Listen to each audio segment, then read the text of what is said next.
been mainly confined to war. If an enemy could be conquered and his territory acquired, everybody in the victorious nation profited in a greater or less degree. But now the positive functions of government are enormously enlarged. There is first of all education, consisting not only of the acquisition of scholastic attainments, but also of the instilling of certain loyalties and certain beliefs. There are those which the state considers desirable, and in a lesser degree, in some cases, those demanded by some religious body.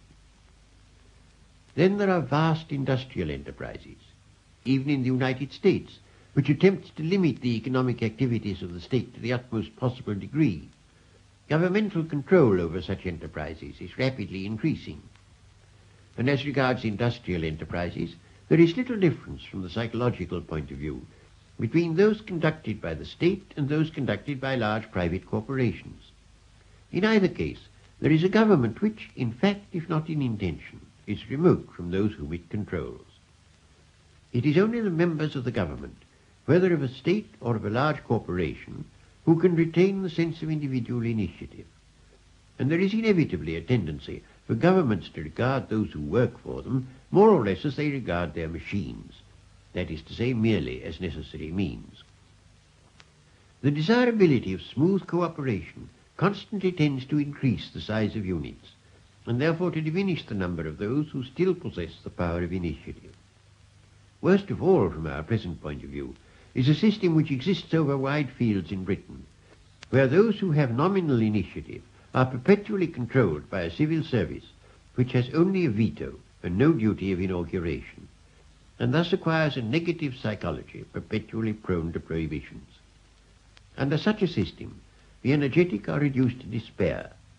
Those who might have become energetic in a more hopeful environment tend to be listless and frivolous, and it is not likely that the positive functions of the state will be performed with vigour and competence. It is probable that economic entomology could bring in enormously greater profits than it does at present, but this would require the sanctioning of the salaries of a considerable number of entomologists, and at present the government is of opinion that a policy so enterprising as employing entomologists should only be applied with timidity. This, needless to say, is the opinion of men who have acquired the habit that one sees in unwise parents, of always saying, "Don't do that," without stopping to consider whether that does any harm.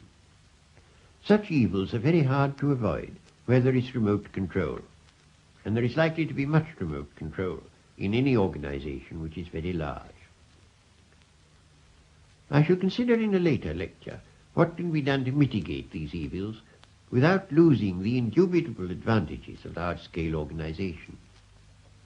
It may be that the present tendencies towards centralization are too strong to be resisted until they have led to disaster, and that, as happened in the 5th century, the whole system must break down, with all the inevitable results of anarchy and poverty, before human beings can again acquire that degree of personal freedom without which life loses its savour.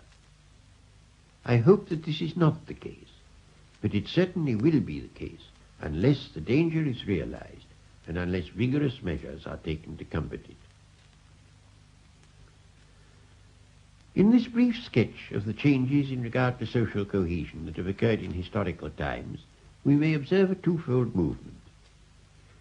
On the one hand, there is a periodic development from a loose and primitive type of organization to a gradually more orderly government, embracing a wider area and regulating a greater part in the lives of individuals. At a certain point in this development, when there has recently been a great increase in wealth and security, but the vigour and enterprise of wilder ages has not yet decayed, there are apt to be great achievements in the way of advancing civilization. But when the new civilization becomes stereotyped, when government has had time to consolidate its power, when custom, tradition, and law have established rules sufficiently minute to choke enterprise, the society concerned enters upon a stagnant phase.